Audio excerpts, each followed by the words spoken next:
Welcome back to Tableau learning.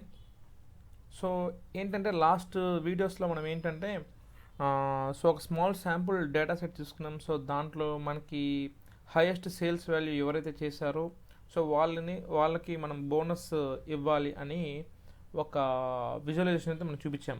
So అది ఒక small sample data set అనమాట. So మనం కమింగ్ తర్వాత వీడియోస్లో మనం ఇంకా పెద్ద పెద్ద ఫైల్స్ని అనలైజ్ చేయడం కూడా నేర్చుకుంటాం. సో అందులో భాగంగానే తర్వాత మనం నేర్చుకోబోయే ఇంపార్టెంట్ స్టెప్ ఏంటంటే time series and aggregation and also granulation. So ఇవి ట్యాబ్లూలో ఎలా యూజ్ అవుతాయి, సో ఇవి ట్యాబ్లూలో మనం ఎలా వాడాలి, సో వీటి వల్ల అడ్వాంటేజెస్ ఏంటి, సో పెద్ద పెద్ద డేటా సెట్స్కి ఇవి ఎలా యూజ్ అవుతాయి అనేది మనం ఈ వీడియోలో తెలుసుకోబోతున్నాం. సో ముందుగా ఏంటంటే దీనికి అవసరమైన డేటా సెట్ని మనం యాజ్ యూజువల్గా డౌన్లోడ్ చేసుకునే ఒక సోర్స్ వెబ్సైట్కి వెళ్దాం. సో దానికోసం మీరు ఏం చేయాలంటే గూగుల్లోకి వెళ్ళి ఈ విధంగా టైప్ చేయండి, superdataScience.com/pages/tableau. సో టైప్ చేసిన తర్వాత మనం సెక్షన్ 2ని సక్సెస్ఫుల్ కంప్లీట్ చేసుకున్నాం, your first bar chart in Tableau. So నేను మళ్ళీ చెప్తున్నాను ఏంటంటే మనము ఇది ఒక ఫెమిలియర్ వెబ్సైట్ అనమాట, అండ్ ఆల్సో ఇది ఒక లెర్నింగ్ కోర్స్ అనమాట.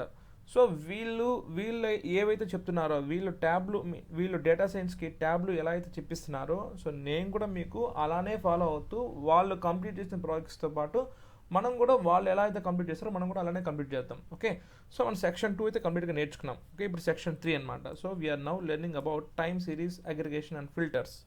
ఓకే, దీని గురించి మనము తెలుసుకోబోతున్నాం. సో ముందుగా మనకు కావాల్సిన డేటా సెట్ అనేది ఇక్కడ ఉందన్నమాట, లాంగ్ టర్మ్ అన్ఎంప్లాయ్మెంట్ స్టాటిస్టిక్స్ అనేసి. ఓకే, సో ఇదేంటంటే చూద్దాం.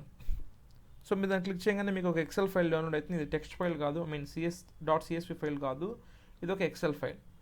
ఓకే, సో ఓపెన్ చేయగానే మీకు ఈ విధంగా కనిపిస్తుంది అనమాట.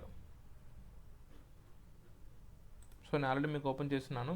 సో ఓపెన్ చేయగానే మీకు ఈ విధంగా కనిపిస్తుంది అనమాట.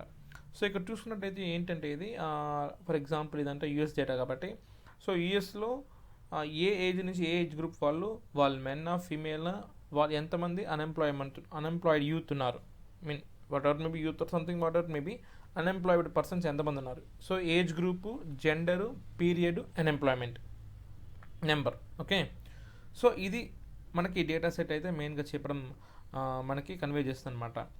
రైట్, ఇక్కడ ఏంటంటే మనకి మీరు చూసుకున్నట్టయితే చాలా డూప్లికేట్ వాల్యూస్ అయితే ఉన్నాయి. 16 to 19 ఇక్కడ రిపీట్ అయింది, ఇక్కడ మెన్ ఉంది, మళ్ళీ జనవరి ఉంది, ఈ వాల్యూ అయితే ఉంది. తర్వాత 16 to 19 మళ్ళీ ఇక్కడ నాకు 16 to 19 ఉంది, అగైన్ 16 to 19 మెన్ ఉంది, ఫిబ్రవరి ఉంది, సో ఇక్కడ జాన్ అంతా ఉంది, అగైన్ చూసుకుంటే మళ్ళీ నాకు నవంబర్, డిసెంబర్, మళ్ళీ జాన్ వస్తుంది, 2005, 2006 ఇట్లా. అంటే నాకు ఈ ఉమెన్ రిపీట్ అవుతూ ఉంటుంది, ఈ ఏజ్ గ్రూప్ రిపీట్ అవుతూ ఉంటుంది అనమాట. సో చాలా డూప్లికేట్ వాల్యూస్ అయితే ఉన్నాయి. సో మనకైతే చాలా కష్టం, సో ఈ వాల్యూని కనుక్కోవడం అయితే మనకి చాలా కష్టం అనమాట. అదే ట్యాబ్లూకి కానీ ఎక్సెల్కి కానీ సాఫ్ట్వేర్స్కి అయితే ముఖ్యంగా మెషిన్కి అయితే చాలా ఈజీ అనమాట. సో ఎందుకంటే సో దానికి ఏ వాల్యూ మన కీ పాయింట్ ఇచ్చేసామంటే సో దానికి జనవరి 2005 అంటే అది ఆటోమేటిక్గా ఇదే కన్సిడర్ చేసుకుంటుంది. సో జనవరి 2006 అంటే ఆటోమేటిక్గా మళ్ళీ ఇంకో 16 to 19 కన్సిడర్ చేసుకుంటుంది అది. ఓకే, సో ఇది మనకి కష్టం చూడడానికి, బట్ ట్యాబ్లూకి ఈజీ అనమాట. సో దీన్ని మనం ఎక్సెల్లో రిప్రజెంట్ చేయాలంటే చాలా కష్టం, ఎందుకంటే దీని అంతా సార్టింగ్ చేసి మంత్ సపరేట్గా రాసుకొని ప్రతి మంత్ 16 to 19 గ్రూప్ వాళ్ళు ఎంతమంది ఉన్నారు, జనవరిలో ఎంత ఉన్నారు, ఫిబ్రవరిలో ఎంతమంది ఉన్నారు, ఇవన్నీ కూడా మనము తెలుసుకోవడం జరుగుతుంది అనమాట. సో ఒకవేళ సార్టింగ్ చేస్తే ఎలా ఉంటుందో ఒకసారి మీకు చూపిస్తాను చూడండి. సో రైట్, సో మనకి సార్ట్ ఎలా ఉంటుందంటే age group 16 to 19, 20 to 24, 25 to 34, 35 to 44 and 45 to 54, 55 to 64 and 64 years and above. So జనవరి 2005లో మెన్ ఎంతమంది ఉన్నారు, ఉమెన్ ఎంతమంది ఉన్నారు అన్ఎంప్లాయిడ్, ఫిబ్రవరి 2005లో మెన్ ఎంతమంది, ఉమెన్ ఎంతమంది, and that also particular age గ్రూప్లో ఎంతమంది, 16 to 19 జనవరిలో ఎంతమంది ఉన్నారు మెన్ అండ్ ఆల్సో ఉమెన్ ఎంతమంది ఉన్నారు, 20 to 24 మెన్ ఎంతమంది ఉన్నారు, ఉమెన్ ఎంతమంది ఉన్నారు.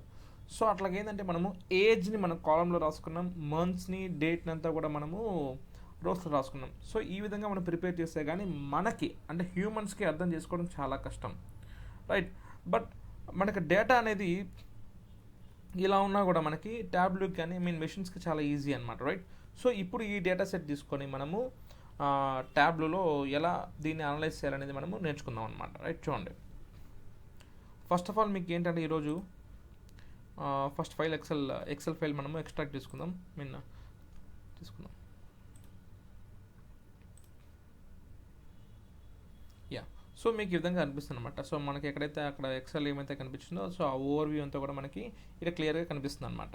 సో కనిపించిన తర్వాత ఇక్కడ మీరు పర్టికులర్గా నేర్చుకోవాల్సింది ఏంటంటే, మీకు ఇవాళ ఈ వీడియోలో ఒక ఇంపార్టెంట్ పాయింట్ అయితే మీకు నేర్పిపోతున్నారు. ఏంటంటే ఈ ఎక్స్ట్రాక్ట్ అనమాట, లైవ్ డాట్ ఎక్స్ట్రాక్ట్. ఇక్కడ చూడండి లైవ్ ఉంది, లేదంటే ఎక్స్ట్రాక్ట్ ఉంది. సో ఎక్స్ట్రాక్ట్ అంటే ఏంటి, దాని గురించి అయితే మనం తెలుసుకోబోతున్నాం. సో ముందుగా నేను షీట్లోకి వెళ్తాను. షీట్లోకి వెళ్ళిన తర్వాత ఫర్ ఎగ్జాంపుల్ నాకు ఈ అన్ఎంప్లాయిడ్ డేటా, ఇంకా నాకు for example real life projects ఎలా ఉంటాయంటే మనకి లైక్ కోవిడ్ డేటా కానీ, అన్ఎంప్లాయిడ్ డేటా కానీ, లైక్ ఇంకేదైనా which is related to government or something else, ఈ డేటా అనేది మనకి కంటిన్యూస్గా అప్డేట్ అవుతూ ఉంటుంది అనమాట. సో మనము డేటా సోర్స్, మనం ఏదైతే డేటా సోర్స్ అయితే మనం ఎక్కడి నుంచి అయితే డేటా తెచ్చుకుంటున్నామో, ఈ డేటా కానీ లైవ్గా మనం తెచ్చుకున్నాం అనుకోండి, సో మనం వర్కింగ్ చేసేటప్పుడు చాలా కష్టం అయిపోతుంది అనమాట. అంటే ఏమవుద్ది, మనకి మాటిమాటికి వాల్యూస్ అనేది మారుతూ ఉంటాయి అనమాట. ఓకే, సో కాబట్టి లైవ్ ఆప్షన్ అయితే మనం ఇక్కడ ఈ వీడియోలో నేను మీకు అయితే ప్రిఫర్ చేయను. స్టార్టింగ్ స్టేజ్లో మీరు నేర్చుకునేటప్పుడు ఏంటంటే మీకు కష్టం అయిపోద్ది అనమాట. సో ఫస్ట్ ఎక్స్ట్రాక్ట్ బటన్ గురించి తెలుసుకుందాం. ఎలా ఎక్స్ట్రాక్ట్ చేసుకోవాలంటే, ఇక్కడ డేటా ఉంది కదా, ఈ డేటా పైన రైట్ క్లిక్ ఇవ్వండి. రైట్ క్లిక్ ఇచ్చి ఇక్కడ మీకు ఎక్స్ట్రాక్ట్ డేటా ఉంది కదా, అది క్లిక్ చేయండి. క్లిక్ చేయగానే మీకు కనిపిస్తుంది specify how to store data in extract logical tables అని బై డిఫాల్ట్ అదైతే మీకు క్లిక్ చేసి కనిపిస్తుంది. అండ్ ఆల్సో ఆల్ రోస్ అలా ఉంది కదా, ఎక్స్ట్రాక్ట్ క్లిక్ చేసిన తర్వాత మనకేమవుద్దంటే, మనం ఇప్పుడు ఏమైతే ట్యాబ్లూ వర్క్షీట్లో మనం చేస్తామో ఆ డేటా అంతా కూడా మనకి ట్యాబ్లూలో ఉంటుంది.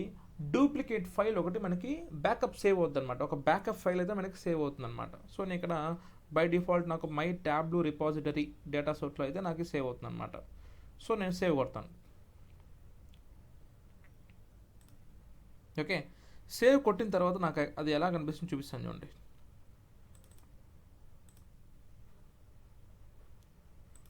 So Tableau repository,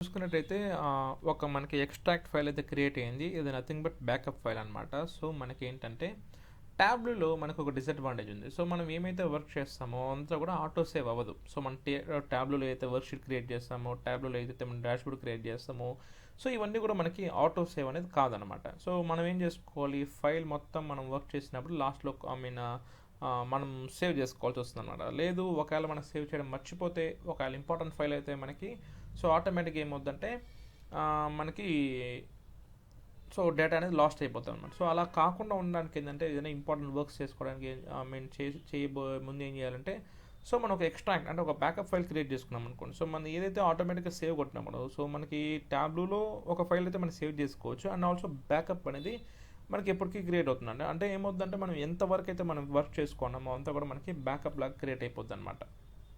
right, so ఇది మెయిన్ ఎక్స్ట్రాక్ట్ ఫంక్షన్ లేదా ఎక్స్ట్రాక్ట్ బటన్ యొక్క మనకి మెయిన్ అడ్వాంటేజ్ అనమాట. Right, okay. సో అండ్ మనకి ఏదైతే ఎక్సెల్ షీట్లో మనం చేసుకున్నామో ఆ ఎక్సెల్ షీట్లో అప్డేట్ చేస్తే ఇక్కడ అప్డేట్ అవ్వదండి, ఓన్లీ ట్యాబ్లూలో అప్డేట్ చేస్తే ఇక్కడ అప్డేట్ అవుతుంది. So extract is a backup for Tableau file or Tableau project. Okay, not for Excel. Right, దీన్ని క్లోజ్ చేస్తాను. సో ఇది మనకి ఏంటంటే ఈ ఎక్స్ట్రాక్ట్ యొక్క మెయిన్ ఇంపార్టెంట్ ఫంక్షన్. ఓకేనండి, ఇక్కడ చూడండి ఎక్స్ట్రాక్ట్ ఉంది కదా, extract includes all data.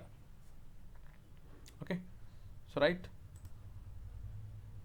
and yeah, so ee video lo aithe meer idi nechukunnaru, and thank you. If you like this video, please like, share and subscribe. Thank you, and we will meet in next video.